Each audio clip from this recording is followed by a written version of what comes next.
తను చెప్పినాడు నిరుద్యోగులందరికీ కూడా 3,000 రూపాయలు నిరుద్యోగ భృతి అన్నాడు. 20 లక్షల ఉద్యోగాలు వచ్చేదాకా 3,000 రూపాయలు నిరుద్యోగ భృతి అని చెప్పుకొచ్చాడు. గత ఏడాది బడ్జెట్లో కూడా ఆ నిరుద్యోగ భృతి 20 లక్షల మందికి ఇంటూ 3,000 రూపాయలు అంటే దాదాపుగా 7,200 కోట్లు.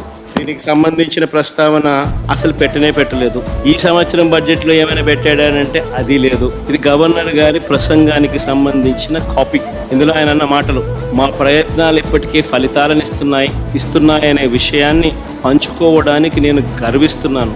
భారీ పెట్టుబడుల కోసం Google, ArcelorMittal, Tata power, Greenko group, BPCL, TCS వంటి అనేక అంతర్జాతీయ దిగ్గజాలను ఆకర్షిస్తున్నాం. ఇప్పటి వరకు ఇన్వెస్టర్లు 6.5 లక్షల కోట్లు పెట్టుబడులు పెట్టారు మరియు 4 లక్షల మందికి ఉపాధి అవకాశాలు కల్పించబడినది.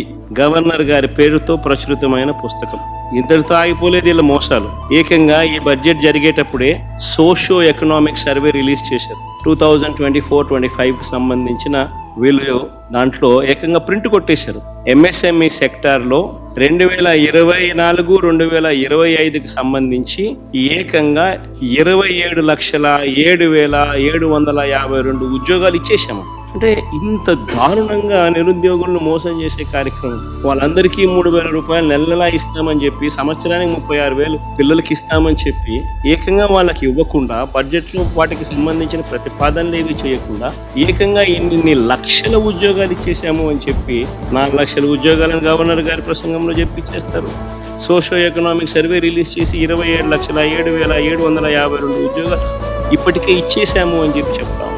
ఇంత దారుణంగా చంద్రబాబు నాయుడు అనే వ్యక్తి నిరుద్యోగులకు, మరి పిల్లలకు, ప్రతి ఒక్కరికి నేరుడు సంవత్సరం ప్రతి పిల్లాడికి 36,000 రూపాయలు ఇప్పటికే ఎగనామం పెట్టాడు, మోసం చేశాడు. ఈ సంవత్సరం బడ్జెట్లో కూడా మరో 36,000 పిల్లలకు మోసం చేసి ఎగనామం పెట్టాము.